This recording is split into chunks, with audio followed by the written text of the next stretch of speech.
तो क्लास 8 इस वीडियो के अंदर हम करेंगे चैप्टर 11 मेंसुरेशन की एक्सरसाइज 11.1।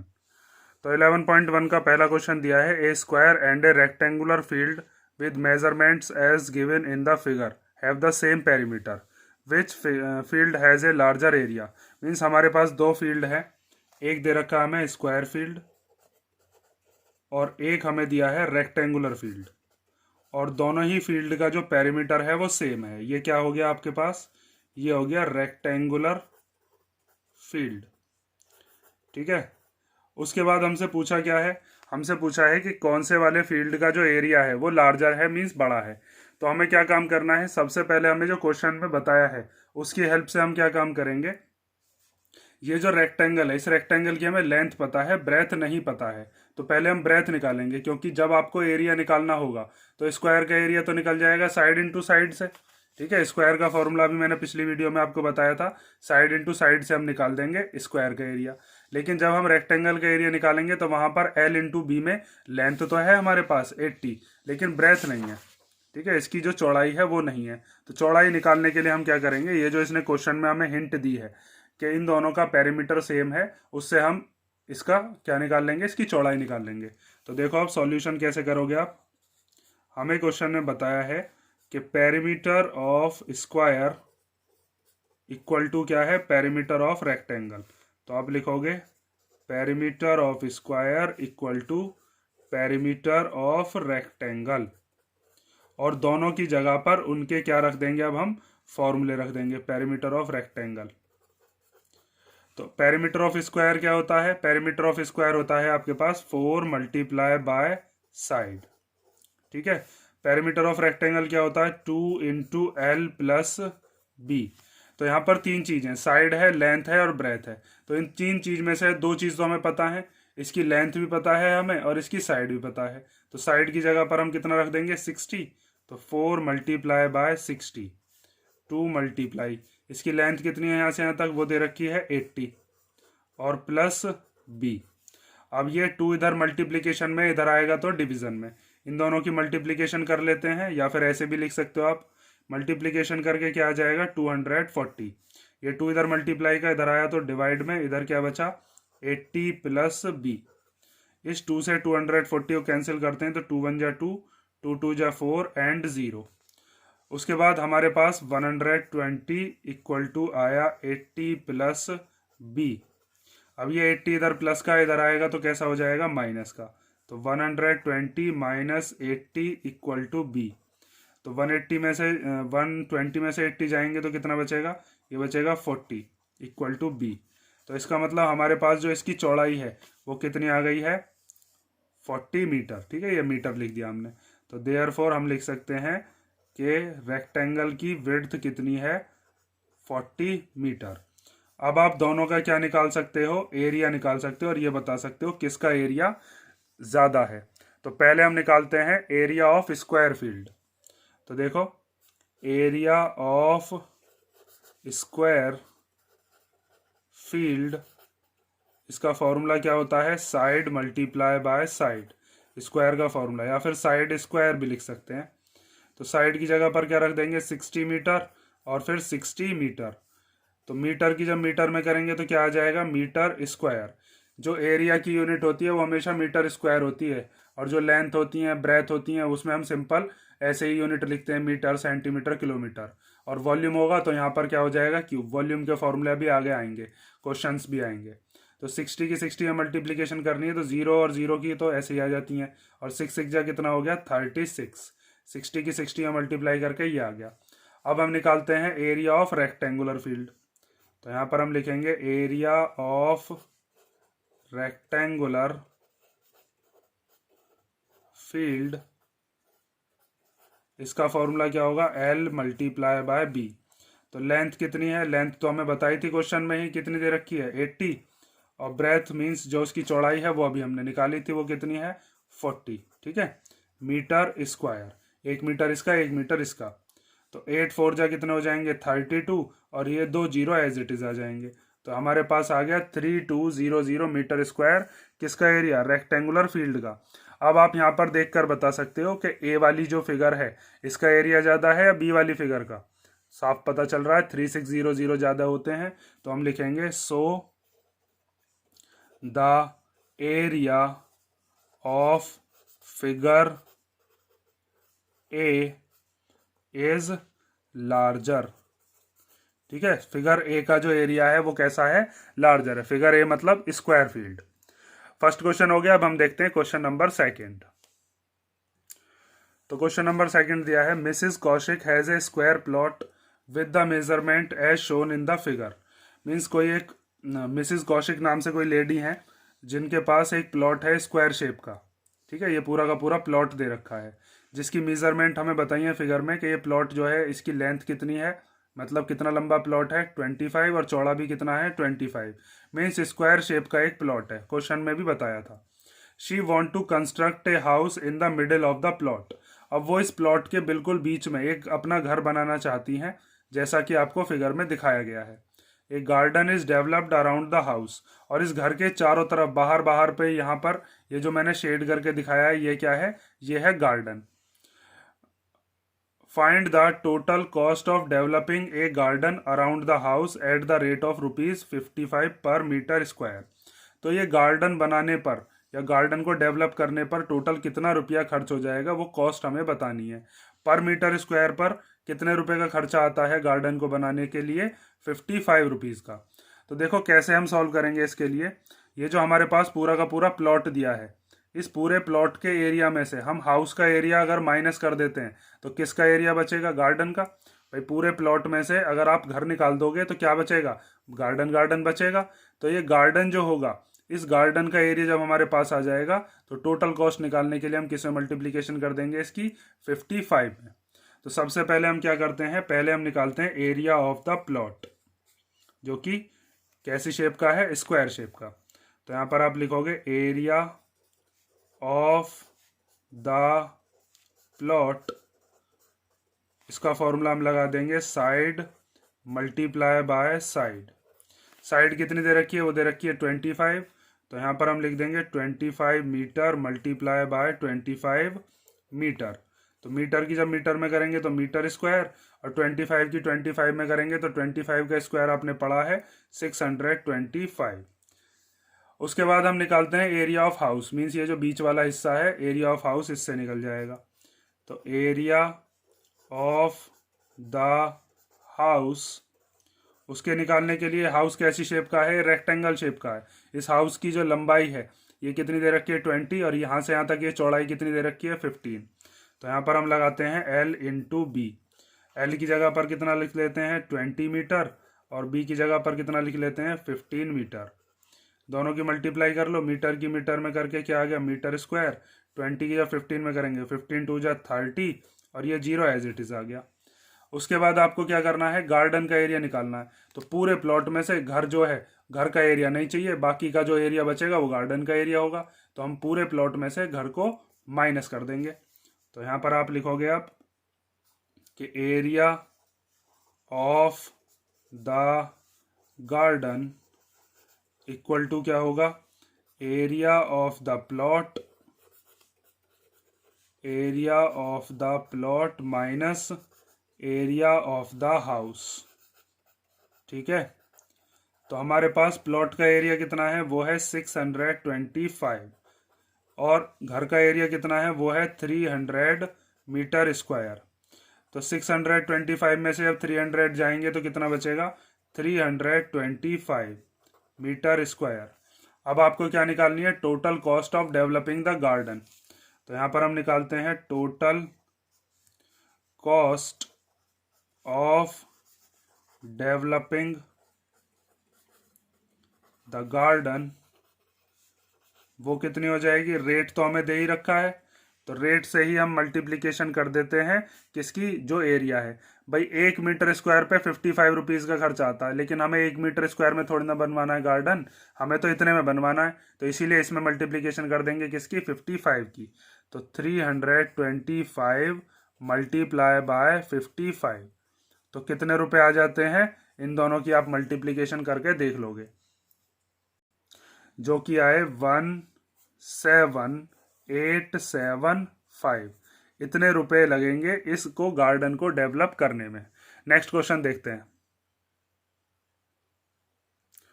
तो क्वेश्चन नंबर 3 दिया है, the shape of a garden is rectangular in the middle and the semi circular at the ends as shown in the diagram.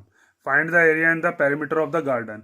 एक गार्डन है जो कि शेप का दिया है, जिसके अंदर ये जो बीच वाला हिस्सा है ये कैसी शेप है, ये है रेक्टेंगल, और इसके इधर की तरफ ये क्या है, एक सेमी सर्कुलर रीजन है, ये वाला भी एक सेमी सर्कुलर रीजन है, मीन्स आधा आधा गोला या फिर सर्कल। तो हम इसका क्या क्या बताना है, हमें एक तो बताना है एरिया और एक बताना है पेरीमीटर। तो देखो ये जो यहाँ पर रेक्टेंगल वाली शेप दे रखी है, इस रेक्टेंगल वाली शेप का हमें लेंथ पता होनी चाहिए और ब्रेथ पता होनी चाहिए। लेंथ मीन्स इसकी लंबाई और ब्रेथ मीन्स इसकी चौड़ाई। तो चौड़ाई तो देखो हमें पता है, यहाँ से लेकर और यहाँ तक ये इस रेक्टेंगल की क्या हो जाएगी, ये हो जाएगी चौड़ाई। तो वो कितनी दे रखी है, वो तो 7 है, ठीक है। लेकिन अब बात आती है कि इसकी लेंथ कैसे निकलेगी। लेंथ चाहिए हमें यहाँ से लेकर और यहाँ तक की इसकी लेंथ होगी। तो लेंथ निकालने के लिए हम क्या करेंगे कि अगर मान लीजिए ये पूरा सर्कल होता, ऐसे करके ये पूरा सर्कल बना हुआ होता, ऐसा ये सर्कल होता और ऐसा ही ये सर्कल होता, तो ये पूरी की पूरी क्या कहलाती, इसकी ये डायमीटर होती। और डायमीटर हम इधर की तरफ से बनाएं या इधर की तरफ से बनाएं, ये सेम ही होगी। ऐसे ही अगर डायमीटर ये वाली जितनी है उतनी ही ये वाली डायमीटर होगी, क्योंकि सर्कल में हम सेंटर से होती हुई डायमीटर इधर बना सकते हैं, इधर भी बना सकते हैं। तो देखो यहाँ से लेकर यहाँ तक ये पूरी की पूरी कितनी दे रखी है, 7। तो 7 का अगर हम आधा करेंगे तो हमारे पास रेडियस आ जाएगी। तो ये यहाँ से लेकर यहाँ तक का जो हिस्सा है, ये वाला हिस्सा कितना हो जाएगा, ये हो जाएगा आपके पास 7 का हाफ, ठीक है। ये पूरी की पूरी 7 है, तो ये कितना हो जाएगा 3.5 मीटर। और ये यहाँ से यहाँ तक भी कितना हो जाएगा 3.5 मीटर। तो अब यहाँ से यहाँ तक का हिस्सा कितना बचा, ध्यान से देखो, यहाँ से यहाँ तक ये पूरा का पूरा कितना दे रखा है 20, ये भी 20 होगा। तो 20 में से इधर वाला ये चला गया 3.5। तो जब इधर का 3.5 और इधर का 3.5 आप माइनस कर दोगे तो ये वाला हिस्सा बचेगा, ये कितना हो जाएगा 20 माइनस 3.5 माइनस 3.5, मतलब कितना आ गया यहाँ से 13। 7 माइनस हो जाएगा ना 20 में से, 3.5 और 3.5 कितने हो जाएंगे 7। तो ये यहाँ से लेकर और यहाँ तक का हिस्सा कितना आ जाएगा 13। तो अब इस रेक्टेंगल का हम बता सकते हैं लेंथ होगी 13 और ब्रेथ कितनी है 7। तो इस रेक्टेंगल का एरिया आ जाएगा। जब रेक्टेंगल का एरिया हमारे पास आ जाएगा तो इस वाले सेमी सर्कल का एरिया निकालने के लिए सेमी सर्कल का फॉर्मूला लगा देंगे, जो अभी मैंने आपको बताया भी था, जो इंट्रोडक्शन वाली वीडियो है उसके अंदर, कि सेमी सर्कल का एरिया निकालने के लिए हम क्या करते हैं 1/2 पाई आर स्क्वायर। और आर कितनी हो जाएगी, आर हो जाएगी यहाँ से यहाँ तक कितनी है 3.5, ये वाली भी कितनी है 3.5। तो हम दोनों सेमी सर्कल का अलग अलग ना निकाल कर हम क्या करेंगे, एक सेमी सर्कल का निकाल लेंगे, उसी में किसकी मल्टीप्लिकेशन कर देंगे 2 की। तो हमारे पास दोनों सेमी सर्कल का एरिया भी आ जाएगा, फिर तीनों एरिया क्या कर देंगे हम प्लस, और हमारे पास इसका एरिया आ जाएगा। फिर हम इसका पेरीमीटर देखेंगे। तो ध्यान से समझो अब हमें क्या क्या करना है इसके अंदर। सबसे पहले हम इस रेक्टेंगल की निकालते हैं लेंथ। तो यहां पर हम लिखेंगे length of the rectangle equal to कितना होगा 20 माइनस 3.5 माइनस 3.5। तो 3.5 और 3.5 माइनस माइनस क्या होते हैं प्लस। 3.5 में जब 3.5 को प्लस करोगे 7.0 आएगा, जिसको 7 ही कह देते हैं। तो 20 माइनस 7 इक्वल टू कितना आ गया 13। और इसकी चौड़ाई कितनी दे रखी है इस रेक्टेंगल की, रेक्टेंगल वाली बीच वाली शेप की कह रहा हूँ, तो इसकी चौड़ाई दे रखी है हमें 7। ब्रेथ ऑफ द रेक्टेंगल वो हमारे पास है कितनी 7। उसके बाद हम क्या काम करते हैं, अब हम निकाल लेते हैं एरिया। तो area of the rectangular part या रेक्टेंगल इक्वल टू क्या होता है L इंटू बी। तो L की जगह पर कितना रख दोगे, L हो गई हमारे पास कितनी 13 और B कितनी हो गई 7। तो 13 इंटू 7, तो 13 7 जा कितना हो गया 91 मीटर स्क्वायर। ठीक है, ये तो रेक्टेंगल का एरिया आ गया। ये चीज़ ध्यान से समझ लेना जो चीज़ मैंने बताई है। अब आप ध्यान से देखो, ये वाला जो हिस्सा है ये क्या है, एक सेमी सर्कल। तो सेमी सर्कल के अंदर ये क्या दे रखी थी, इसकी यहाँ से यहाँ तक ये डायमीटर दे रखी थी। इसको भी डायमीटर कह सकते हैं, इसको भी डायमीटर कह सकते हैं। तो डायमीटर का जब हम हाफ करते हैं तो डायमीटर का हाफ क्या होता है, यहाँ पर बताया था डायमीटर का हाफ करते हैं तो रेडियस आ जाता है।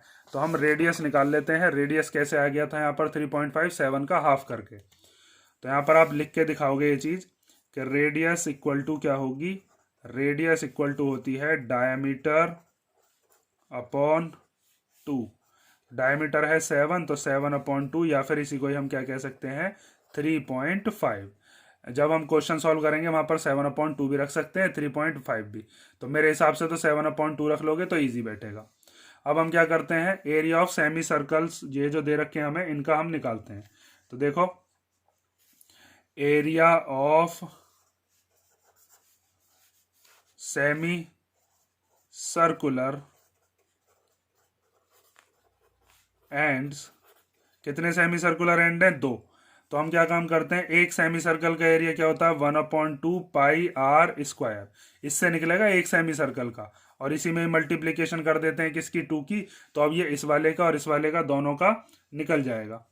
तो यहाँ पर आप देखो, इस 2 से ये 2 तो कैंसिल ही हो जाएगा, 2 से 2 कैंसिल हो गया, तो क्या बचा, ये बचा पाई आर स्क्वायर। तो असल में तो देखो यहाँ पर क्या हुआ है, इस सेमी सर्कल को और इस सेमी सर्कल को जोड़कर, दो सेमी सर्कल को जब आप जोड़ोगे तो एक सर्कल ही तो बनेगा, इसीलिए यहाँ पर देखो ये सर्कल का फॉर्मूला बन गया पाई आर स्क्वायर। अब इसको सॉल्व कर लेते हैं। तो पाई की जगह पर कितना रख देंगे, पाई की जगह पर हम रख देंगे 22/7। आर की जगह पर क्या रख लेते हैं, 7/2 रख लो, 3.5 एक ही बात है। तो हम रख लेते हैं 7/2 मल्टीप्लाई बाय 7/2। तो इस 7 से ये 7 कैंसिल हो जाएगा, एक न्यूमरेटर का और एक डिनोमिनेटर का कैंसिल हो जाते हैं ना, और इस 2 से ये 22 चला जाएगा 11 बार। तो यहाँ पर 11 7 जा कितना हो गया 77, और अपॉन में कितना है 2। जब 77 को 2 से डिवाइड करेंगे, 2 3 जा 6, 2 8 जा 16, और फिर 0.5। ठीक है, मल्टीप्लाई डिवाइड आप करके देख लेना। अब बात आती है कि हम टोटल एरिया कैसे निकालेंगे। तो जो एरिया ऑफ रेक्टेंगल आया है उसमें 2 सेमी सर्कुलर एंड्स का एरिया क्या कर देंगे प्लस, तो हमारे पास इसका टोटल एरिया आ जाएगा। तो अब देखो, इधर सॉल्व कर देते हैं, इसके बाद करना है आपको। ठीक है, यहाँ पर स्पेस बची है मेरे पास, यहाँ पर ही सॉल्व कर देता हूं मैं। तो यहाँ पर आप लिखोगे area of the garden equal to क्या होगा, area of rectangle plus area of 2 semi circular ends, semi circular ends.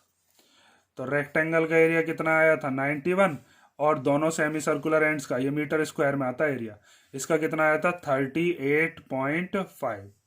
अब इन दोनों को प्लस कर लेते हैं, तो 0.5 तो एज इट इज आ जाएगा, 8 और 1 कितना हो गया 9, और 3 और 9 कितना हो गया 12 मीटर स्क्वायर। ठीक है, ये चीज याद रखना, ये जो पॉइंट में प्लस करते हैं, पॉइंट में प्लस करते में गड़बड़ मत कर देना। देखो ध्यान से समझ लो, ये है 91 और ये कितना दे रखा है 38.5। तो ये 38.5 ऐसे लिख दिया, तो ये 91 जो है ना ये पॉइंट से पहले का है। तो अब इसको में इस यहाँ पर कुछ नहीं है तो क्या मान लेंगे 0। अब प्लस करेंगे तो 5, 8 और 1 कितना हो गया 9, और 9 और 3 कितने हो गए 12। यहाँ पर पॉइंट का पॉइंट एज इट इज आ गया, तो ये आ गया 129.5 एरिया आ गया। अब हम क्या निकालते हैं, इसका पेरीमीटर निकालते हैं। तो पेरीमीटर निकालने के लिए क्या काम करोगे वो भी चीज़ ध्यान से समझ लो। पेरीमीटर का मतलब होता है कि इसकी बाउंड्री पर घूमना है हमको। तो बाउंड्री पर घूमने का मतलब ये है किसी एक पर्टिकुलर पॉइंट पर जाकर खड़े हो जाओ। ठीक है, मान लीजिए अगर आप इस वाले पॉइंट पर खड़े हुए हो, तो इस वाले पॉइंट से अगर आप चलोगे तो यहाँ से यहाँ तक चलोगे पहले इतना बाउंड्री पर, तो यहाँ से यहाँ तक कितना चले, यहाँ से यहाँ तक चले हम 13। उसके बाद आप ऐसे यहाँ पर एक कर्व्ड सरफेस पर घूमोगे, तो एक कर्व्ड सरफेस जो होती है यहाँ से यहाँ तक की इतनी बस, तो इसको हम कैसे निकालते हैं, इसको हम निकालते हैं सरकमफ्रेंस से। अभी मैंने आपको यहाँ पर बताया भी था, जब हम फॉर्मूला पढ़ रहे थे पिछली वाली उसमें वीडियो में मैंने आपको बताया था, अगर यहाँ से यहाँ तक आपको चलना है बस, तो इतना चलने के लिए हम क्या निकालते हैं सरकमफ्रेंस, जिसका फॉर्मूला क्या होता है पाई आर। लेकिन अगर हमें ये वाले डिस्टेंस भी चलना होता है तो हम इसमें डायमीटर और ऐड कर देते हैं सरकमफ्रेंस में ही। लेकिन यहाँ पर तो ऐसा है नहीं, बाउंड्री पर घूमना है सर्कल के, उसके गार्डन के, तो यहाँ से यहाँ तक कितना हो गया 13, फिर यहाँ से यहाँ तक ये क्या हो गया सरकमफ्रेंस, मतलब यहाँ पर फॉर्मूला लगाएंगे कौन सा पाई आर। फिर यहाँ से यहाँ तक चलेंगे तो कितना हो जाएगा, ये वाला डिस्टेंस भी 13 ही है, इसके बराबर ही है ना ये। और फिर जब यहाँ से यहाँ तक चलेंगे तो ये वाला डिस्टेंस भी कितना हो जाएगा पाई आर। तो आपको 4 डिस्टेंस प्लस करने हैं, 13 plus pi r plus 13 plus pi r, और इन चारों को प्लस करके आप बाउंड्री पर घूमकर वहीं पर वापस आ जाओगे जहां से चले थे। 13 पाई आर 13 पाई आर, इन दोनों से मतलब ही नहीं है क्योंकि ये तो अंदर आ रहे हैं, हमें घूमना बस बाउंड्री पर। तो देखो पेरीमीटर निकालने वाले हैं नेक्स्ट पेज पर। तो देखो अब हम लिखते हैं पेरीमीटर ऑफ गार्डन। निकालने के लिए हम क्या क्या चीज प्लस कर रहे हैं, एक तो यहां से यहां तक ये कितना हो जाएगा 13 प्लस, फिर ये वाला जो डिस्टेंस है यहाँ से यहाँ तक ये जो गोलाई है ये कितना हो जाएगा, ये हो गया पाई आर प्लस, फिर यहाँ से यहाँ तक ये भी कितना हो गया 13, और फिर जैसा यहाँ से यहाँ तक ये पाई आर था और ये वाला भी कितना हो जाएगा, ये भी हो जाएगा पाई आर। तो यहाँ पर एक पाई आर और ले लिया। अब आपको क्या करना है, डिजिट में डिजिट प्लस हो जाती है तो पाई आर और पाई आर एक साथ लिख देंगे और डिजिट एक साथ लिख देंगे। तो 13 और 13 कितना हो गया, ये हो गया 26 plus pi r plus pi r. ठीक है, अब पाई आर और पाई आर को प्लस करके क्या आएगा, वो हमारे पास आ जाएगा 2 पाई आर। जैसे आपने 9th चैप्टर में पढ़ा था कि अगर x और x को हम प्लस कर देते तो क्या आता था 2x, इसका है कुछ नहीं तो 1, इसका है कुछ नहीं तो 1, तो 1x और 1x को प्लस करके क्या आता था 2x। ऐसे यहाँ पर इसका है कुछ नहीं तो 1, यहाँ पर भी कुछ नहीं तो 1, तो 1 पाई आर और 1 पाई आर को प्लस करके क्या आ जाएगा 2 पाई आर, या फिर अलग अलग वैल्यू रख के पुट करोगे तो भी आंसर आ जाएगा। तो हम क्या लिख देते हैं 26 प्लस 2 पाई आर। अब यहाँ से आप ये भी चीज समझ सकते हो 2 पाई आर का मतलब है पूरा सर्कल बन गया, तो आधा सर्कल ये आधा सर्कल ये दोनों को मिलाकर पूरा सर्कल बन गया ना, इसीलिए पूरे सर्कल का सरकमफ्रेंस। तो यहाँ पर 26 प्लस 2 इंटू पाई की जगह पर क्या ले लेते हैं 22/7, और आर की जगह क्या ले लेते हैं, यहाँ पर हमने आर निकाली थी, या तो 7/2 ले लो या फिर 3.15। 7/2 ईजी रहेगा तो हम यहाँ पर 7/2 ले लेते हैं। इस 7 से ये 7 कैंसिल हो गया और इस 2 से ये 2 कैंसिल हो गया, तो हमारे पास क्या क्या बचा 26 बचा और साथ में 22 बचा। इन दोनों को प्लस कर लेते हैं, तो प्लस करके क्या आएगा 48 मीटर। इसका मतलब यह है कि अगर आप इस गार्डन के बाउंड्री पर घूम के आओगे तो आप पेरीमीटर निकालोगे जो कि कितना बैठेगा 48 मीटर, और एरिया कितना आया था 129.5। क्वेश्चन ये थोड़ा लेंदी है लेकिन बहुत सिंपल सा क्वेश्चन है, अगर इसको आपको करना है तो एक दो बार प्रैक्टिस करके देख लेना। अब हम देखते हैं इसका क्वेश्चन नंबर 4। तो क्वेश्चन नंबर 4 दिया है a flooring tile has the shape of a parallelogram whose base is 24 centimeter and the corresponding height is 10 centimeter. How many such tiles are required to cover a floor of area 1080 metre square. तो देखो question में हमसे कहा है कि floor पे लगाने के लिए हमारे पास टाइल्स हैं, और वो टाइल्स कैसी शेप की हैं, पैरेललोग्राम शेप की। तो पैरेललोग्राम आपकी शेप में बना के दिखाता हूँ, जैसे हमने इंट्रोडक्शन वाले पार्ट में भी देखी थी। इस टाइप की आपकी पैरेललोग्राम शेप की कोई टाइल है, और इसका यहाँ से यहाँ तक ये बेस कितना दे रखा है, बेस इज 24 सेंटीमीटर, और यहाँ से यहाँ तक इसकी ये जो हाइट है, ये हाइट कितनी गिवन है, हाइट इक्वल टू दे रखी है 10 सेंटीमीटर। अब हमसे कहा है कि हमें जिस फ्लोर पर ये टाइल्स लगानी है उस फ्लोर का एरिया कितना है 1080 मीटर स्क्वायर। तो देखो यहाँ पर ये जो एरिया है ये मीटर स्क्वायर में है, और टाइल की जो हमें डायमेंशन दी है वो किस में है, वो सेंटीमीटर में है। तो हम क्या काम करेंगे, दोनों की यूनिट सेम बनाएंगे। यूनिट सेम होनी जरूरी है वरना हमेशा आंसर गलत ही आएगा। तो इस एरिया को हम किस में चेंज कर लेंगे, सेंटीमीटर स्क्वायर में। उसके बाद हम ये फाइंड आउट करेंगे कितनी टाइल्स लगेंगी उस पर, और वो चीज़ कैसे पता चलेगा हमें कितनी टाइल्स लगेंगी, उस चीज़ को हम तभी देखेंगे। पहले हम इस एरिया को चेंज कर लेते हैं। तो देखो सबसे पहले हमें दे रखा है एरिया ऑफ द फ्लोर कितना है 1080 मीटर स्क्वायर। तो 1080 मीटर स्क्वायर को चेंज करने के लिए हम 100 की 2 बार मल्टीप्लीकेशन करेंगे, तो ये किस में चेंज हो जाएगा, सेंटीमीटर स्क्वायर में। अब 2 बार मल्टीप्लीकेशन क्यों कर रहे हैं, इस चीज़ को ध्यान से समझ लो।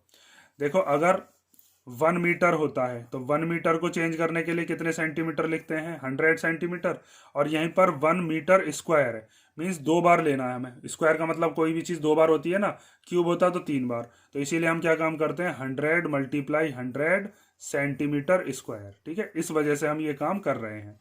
तो ये कितना आ जाएगा 1080 और फिर 4 जीरो ये वाली 1 2 3 4 सेंटीमीटर स्क्वायर। और यहीं से हम निकाल सकते हैं एरिया ऑफ वन टाइल, और टाइल में हम कौन सा फॉर्मूला लगाएंगे, ये पैरेललोग्राम शेप की है, तो पैरेललोग्राम का एरिया मैंने बताया था कैसे निकालते हैं, पैरेललोग्राम का एरिया होता है बेस इंटू ऑल्टीट्यूड या फिर बेस इंटू हाइट भी कह सकते हैं, ऑल्टीट्यूड और हाइट एक ही बात है। तो हम निकालते हैं area of one tile base multiply by altitude. तो बेस की जगह पर कितना रख देंगे, बेस दे रखा है 24 और ऑल्टीट्यूड कितना है, यहाँ से यहाँ तक हाइट इसकी 10। तो दोनों की मल्टीप्लिकेशन करेंगे, ये किस में आएगा, सेंटीमीटर स्क्वायर में। 1 सेंटीमीटर इसका, 1 इसका, तो ये आ गया 240 सेंटीमीटर स्क्वायर। अब ध्यान से समझो आगे। अब हमें नंबर ऑफ टाइल्स हम कैसे निकालेंगे, इसको हम छोटी सी कैलकुलेशन से समझते हैं कि अगर मान लीजिए आपके पास एक फ्लोर है, ठीक है, ये आपने फ्लोर मान ली, इस फ्लोर का एरिया कितना है, इस फ्लोर का एरिया मैं कह देता हूँ 100 सेंटीमीटर स्क्वायर है।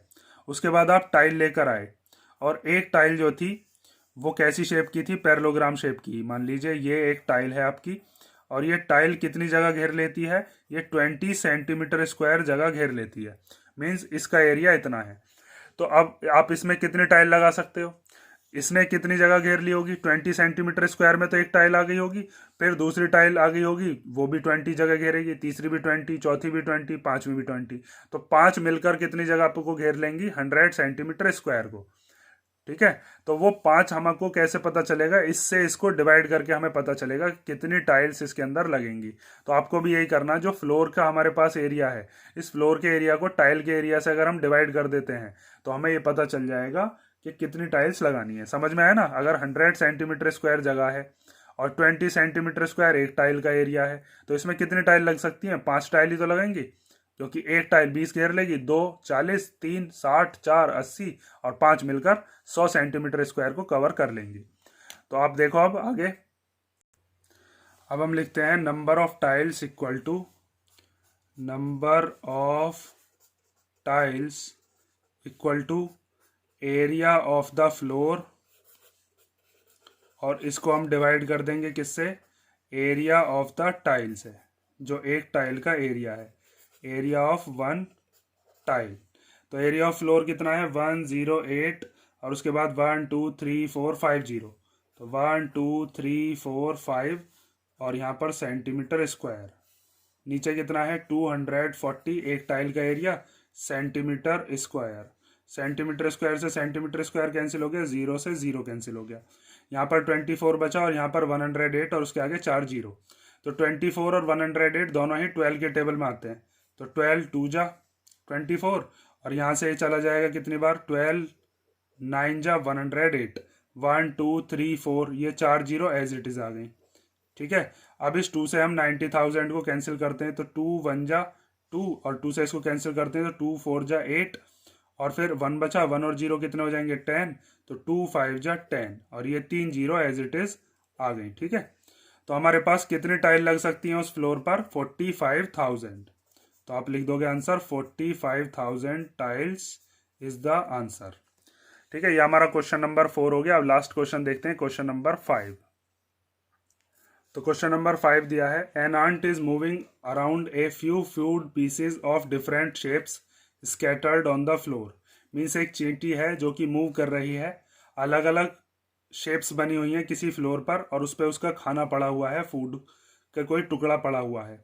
For which food piece would the ant have to take the longer round. तो कौन से वाली शेप में उसको ज़्यादा डिस्टेंस कवर करना पड़ेगा या ज़्यादा लंबा राउंड लेना पड़ेगा, ये हमें बताना है।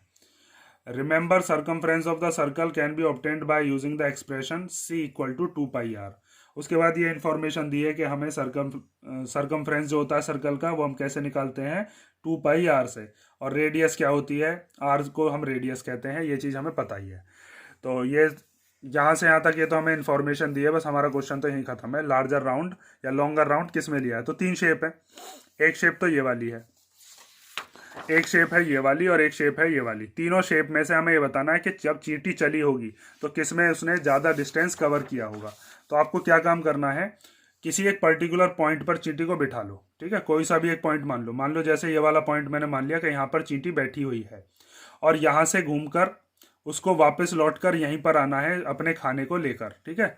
या फिर ऐसा समझ लो खाना यहाँ पर रखा हुआ है, वो कैसे कैसे घूम के आ रही है, वो इस तरीके से घूम के आएगी, ऐसे और फिर ऐसे, किसी भी पॉइंट पर मान लो, यहाँ पर इस वाले पॉइंट पर मान लो या इस वाले पॉइंट पर, लेकिन जहाँ से वो चली है वहीं पर ही आप उसको वापस लौट कर आना है खाना लेने के बाद। ये उसको डिस्टेंस कवर करना है। तो इसको हम कैसे सॉल्व करेंगे? सबसे पहले तो आपको पता चल रहा होगा ये एक सेमी सर्कल है। सेमी सर्कल का ये पूरा का पूरा क्या है? डायमीटर। तो डायमीटर से हम क्या निकाल सकते हैं? इसका रेडियस।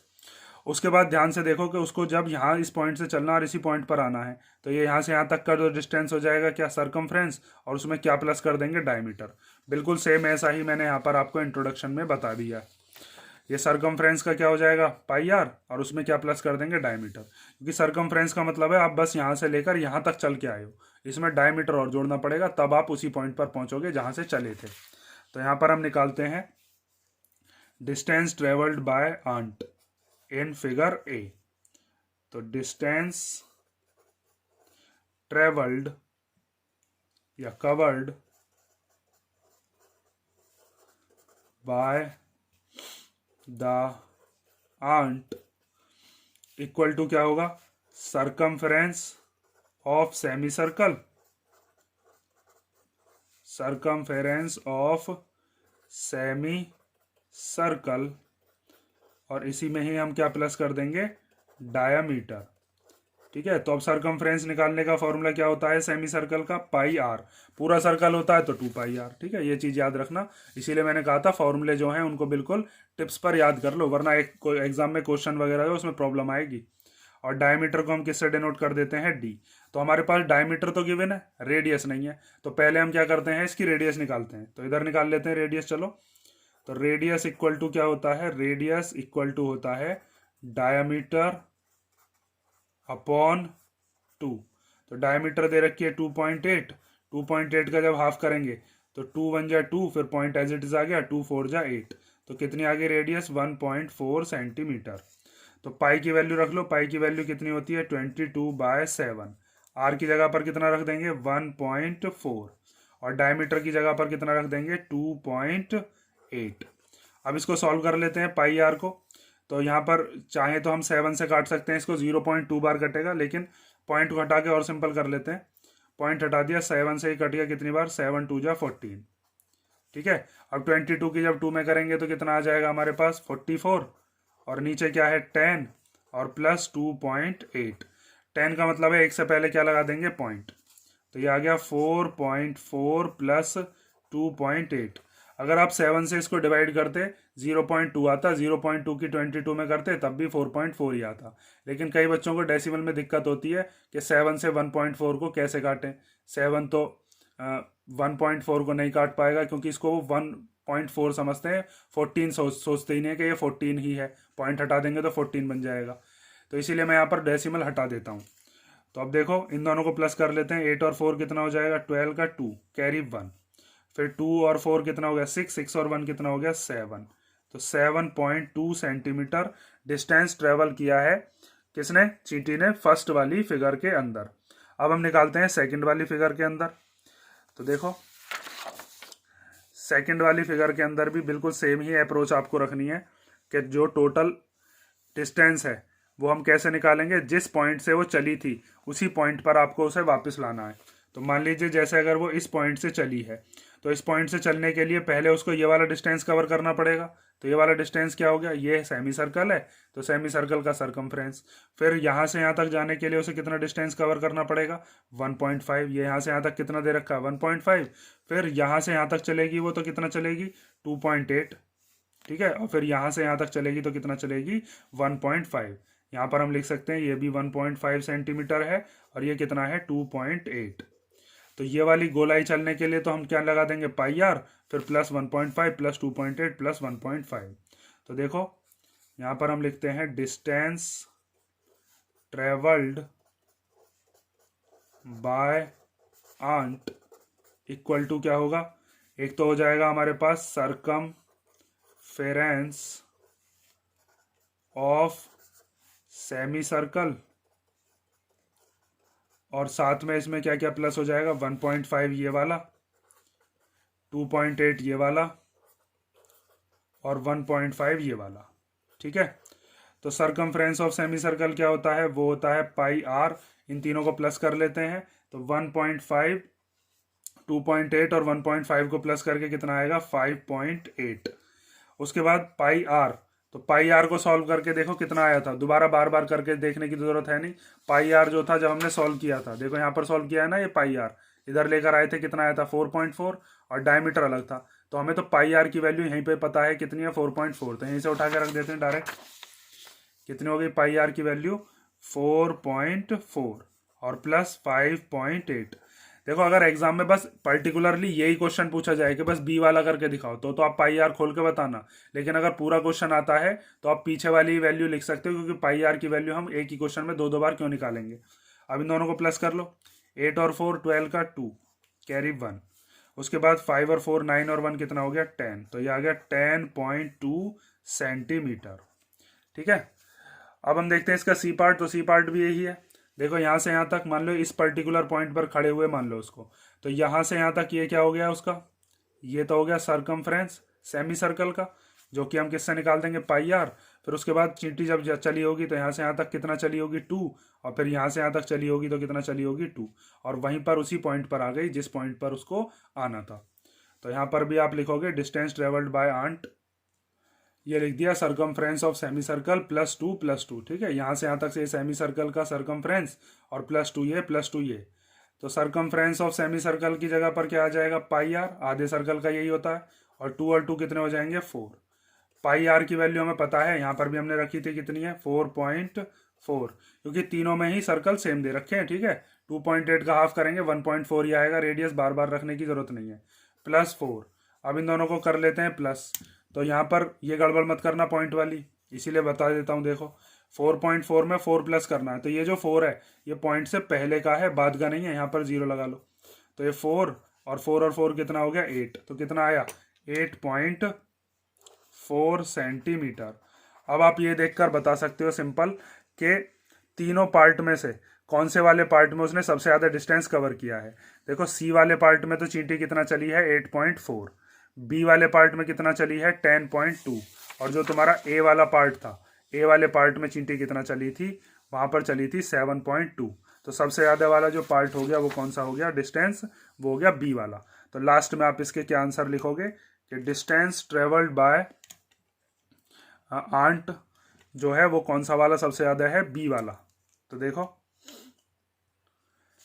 चींटी को सबसे ज़्यादा चलना पड़ेगा कौन सी वाली फिगर के लिए, बी वाली फिगर के लिए, और वो भी कितना चलना पड़ेगा, दैट इज 10.2 सेंटीमीटर। ठीक है, ये हमारा कौन सा क्वेश्चन हो गया, क्वेश्चन नंबर 5। इतने ही क्वेश्चन थे आपके इस वाली एक्सरसाइज के अंदर। अब हम नेक्स्ट वीडियो के अंदर देखेंगे इसके जो अगली एक्सरसाइज है, और अगर इन किसी क्वेश्चन में आपको कोई डाउट हो तो कमेंट करके बता देना। बाकी हम फिर अब अगली वीडियो में मिलते हैं।